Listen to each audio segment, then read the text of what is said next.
Oui Hanan, c'est parti donc pour la 11e édition du festival de Fès de la culture soufie qui se tient donc dans la capitale spirituelle du royaume. Il se poursuit jusqu'à samedi prochain, donc le programme est très riche, on va le voir tout à l'heure. Hier, une belle création artistique très distinguée de plusieurs chanteuses marocaines mais aussi étrangères, donc a ébloui un public diversifié, on l'a compris, donc c'est 11e édition de ce festival est dédié aux femmes. Et pour en parler avec moi, où j'ai le plaisir d'accueillir Fawzi Israeli qui est président du festival. Bonsoir Fawzi Israeli. Bonsoir.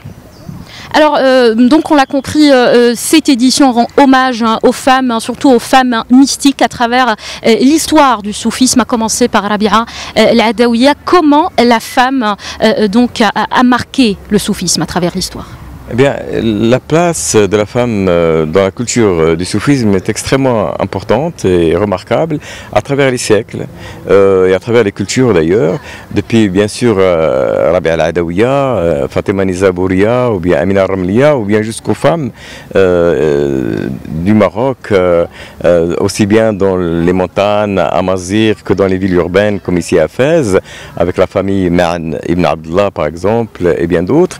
Eh bien, ces femmes-là ont eu une place de choix parce que le soufisme est une question d'attitude, de comportement, d'éducation et de sincérité.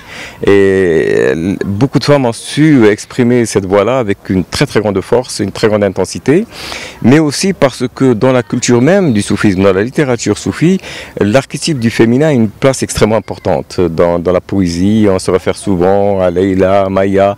Et donc la représentation du féminin de ce point de vue extrêmement importante et de ce fait-là, cette représentation va autoriser un espace et rendre cet espace naturel sur le plan social, d'où donc cette situation privilégiée de la femme dans le soufisme, plus importante que dans les autres branches par exemple de l'islam comme la théologie ou bien l'aspect des jurisconsultes. Alors Fawzi Israeli, nous sommes donc à Fès, une cité millénaire au Maroc. Comment ou quel est le rôle du soufisme dans le royaume, son rôle dans la promotion de la paix et de la tolérance? Le Maroc qui est d'ailleurs une terre de tolérance. Eh bien, historiquement, le Maroc est très lié à cette relation privilégiée, à ce pacte privilégié qu'il y a entre les souverains et les confréries soufis depuis toujours.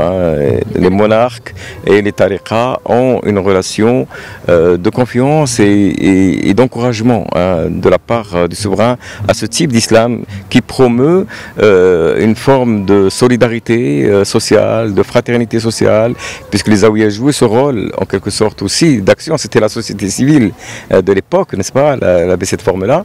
Et puis aussi de promotion de cet islam, de spiritualité, d'éducation spirituelle et de valeurs. Et c'est à partir de cela qu'il y a eu une sorte de sculptage, si je puis dire, d'un patrimoine civilisationnel marocain qui a donné cette caractéristique d'un islam, je ne dirais pas modéré parce que ça n'a pas tellement de sens, mais simplement authentique et spirituel. Un islam que défend d'ailleurs le Maroc au Maroc, mais aussi à l'étranger. Alors une question s'impose maintenant pour ce qui est de la jeunesse. Alors est-ce que le soufisme est aujourd'hui capable tout simplement de se rénover et d'accompagner les changements? Que sait-on aujourd'hui par exemple d'Ibn Arabi, Cheikh al-Akbar, le plus grand des maîtres, encore de Jalaluddin Rumi?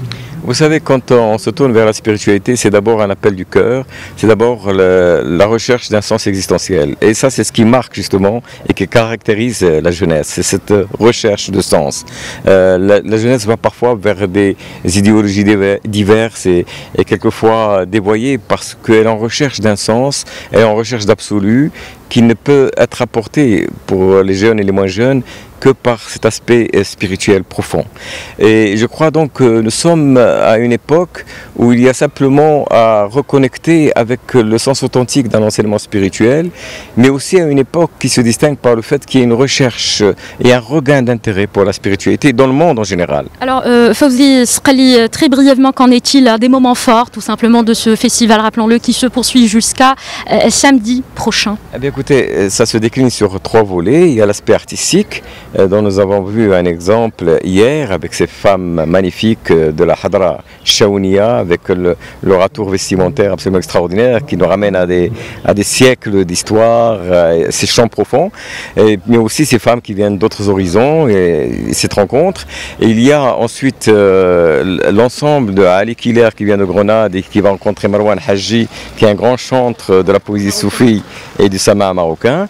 Et puis on va terminer avec, sur le plan artistique, avec les derviches tourneurs du Levant, du Cham, et une confrérie spirituelle qui vient donc de cet Orient profond, qui est bien sûr en relation aussi importante avec le soufisme. Et puis il y a un autre aspect qui est fondamental de ce festival, qui est celui des conférences, table ronde qui se passe à la Madersa Al-Bouanania, ce qui est très symbolique parce qu'il y a une espèce de reconnexion avec cet esprit de ce patrimoine, avec cette beauté architecturale, avec cette beauté tout simplement du lieu. Et puis donc là, il y a des personnes qui viennent de différentes cultures, de différents pays, pour aborder des thématiques aussi diverses que celles de soufisme, un paradigme de civilisation, le soufisme au féminin, spiritualité et droits humains, et bien d'autres thématiques encore. Merci beaucoup Fawzi Srali pour toutes ces informations. Merci encore une fois d'avoir accepté l'invitation de Média TV. Voilà, donc c'était Manal Al-Akhdari Mohamed Amin Boumzebra depuis l'emblématique place Jnane Sbil depuis Fès.